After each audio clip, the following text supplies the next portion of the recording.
जय श्री राम, जय श्री राधे। मैं पंडित संतोष शुक्ला। भगवत प्रेमी सज्जनों, आज हम इस बात पे चर्चा करते हैं कि महाराज दशरथ जी का जन्म कैसे हुआ। तो हम यहाँ से बात को शुरू करते हैं कि महाराज अज को कोई पुत्र नहीं था। महाराज अज के कोई पुत्र नहीं था, पुत्र के लिए बहुत परेशान थे।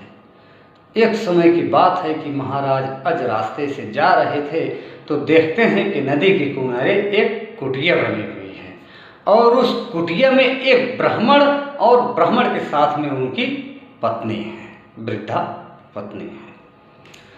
कहीं कहीं पर धर्म को बताया गया है, धर्म और धर्म की पत्नी भेष बदल करके ब्राह्मण के भेष में थे। कहीं कहीं गुरु वशिष्ठ और अरुणवती जी को बताया गया है। तो महाराज अज पंडित जी के पास गए और अपनी व्यथा को बताते हैं कि हमें एक पुत्र चाहिए। तो पंडित जी बोले, ठीक है, आप जो है पूजा करवा दीजिए, पुत्र प्राप्ति के लिए आप जो है पूजा करवाइए।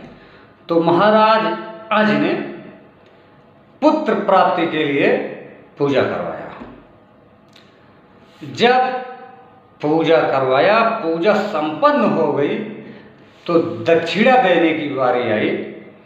तो पंडित जी बोले कि आप अपने मेहनत से जो पैसा कमाए हैं वो दक्षिणा दीजिएगा, दूसरों की मेहनत का कमाया हुआ पैसा हमको नहीं चाहिए। तो राजा क्या करता है, तो महाराज अज के समझ में नहीं आया कि मेरी मेहनत की कमाई का क्या है, मैं क्या दक्षिणा दूं। दिन तो बीत गया, रात होती है तो महाराज अज मजदूर के भेष में काम की तलाश में निकल जाते हैं और चलते चलते नगर में एक लोहार की दुकान पे पहुंचे और उस लोहार से काम मांगा। उस लोहार को लेबर की जरूरत थी, मजदूर की। वो लोहार महाराज अज को काम पर रख लिया, क्योंकि पहचानता तो था नहीं कि ये हमारे राजा हैं। महाराज अज को काम पर रख लिया और पूरी रात काम कराया। काम के बदले महाराज अज को 1 टका मिला। जब महाराज अज को जब 1 टका मिलता है तो महाराज अज उस 1 टके को लेकर के पंडित जी की कुटिया पर जाते हैं। उधर पंडितानी ये सोच रही हैं कि पंडित जी पूजा कराए हैं, आज महाराज जी दक्षिणा लेके आएंगे, बहुत सारा धन देंगे। तब तक महाराज अज पहुंचते हैं 1 टका लेकर के, और जब आवाज़ लगाए कि पंडित जी, तो पंडितानी निकलती हैं, बोलती हैं पंडित जी तो कहीं बाहर गए हुए हैं। तब महाराज अज अपना परिचय दिए कि मैं अज हूँ और एक पंडित जी के लिए हमारी तरफ से भेंट है, दक्षिणा, आएंगे तो दे दीजिएगा। और जब 1 टका देखती हैं पंडितानी, उस 1 टके को उठा के पास में रख देती हैं। और कुछ समय बाद जब पंडित जी आते हैं और पंडितानी से पूछते हैं कि क्या राजा आए थे, कुछ दक्षिणा में दिए? तो पंडितानी उस 1 टके को उठा करके बोलती हैं कि हाँ, राजा आए थे और 1 टका देके गए हैं, और उस 1 टके को हवा में उछाल दिया। जब हवा में उछाल दिया तो जहाँ पे वो पैसा गिरा, जमीन में अंदर घुसता चला गया और पंडित जी दौड़ के उस पैसे की दक्षिणा को खोदाई करने लगे। जब खोदाई करने लगे तो उस जगह से धुआं निकलने लगा। देखते ही देखते धुएं के बाद में उसी जगह से सोने के रथ निकलने लगे।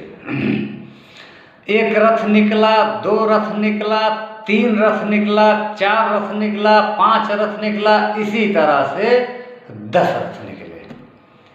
रथ निकलते थे और आकाश में चले जाते थे। जब 10वां रथ निकला तो उस पे एक प्यारा सा बालक बैठा हुआ है। उसका बहुत तेज है, बालक के अंदर तेज से दमदमा रहा है। तो उस बालक को दौड़ करके पंडित जी अपने गोद में उठा लेते हैं और रथ सीधा आकाश की तरफ चला जाता है। और उस बालक को पंडित जी गोद में ले करके महाराज अज के पास जाते हैं। क्योंकि नगर में कोई भी वस्तु मिले, कोई भी चीज मिले, तो उस नगर के राजा का ही अधिकार होता है।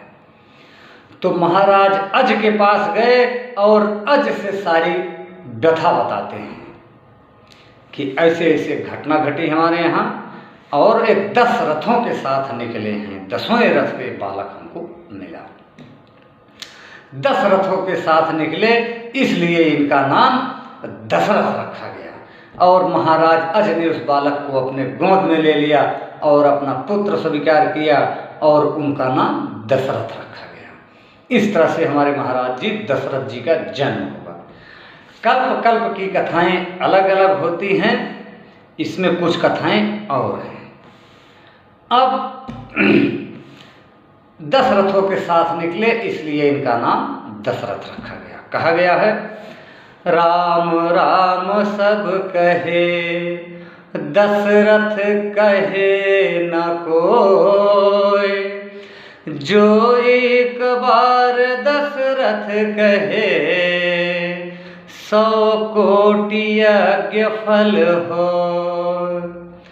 भगवत प्रेमी सज्जनों, हमारा वीडियो आपको कैसा लगा कमेंट में ज़रूर बताइएगा, ताकि हम ऐसे छोटे छोटे वीडियो आपके लिए, सनातन धर्म के लिए बनाते रहें। जय श्री राम, जय श्री राधे।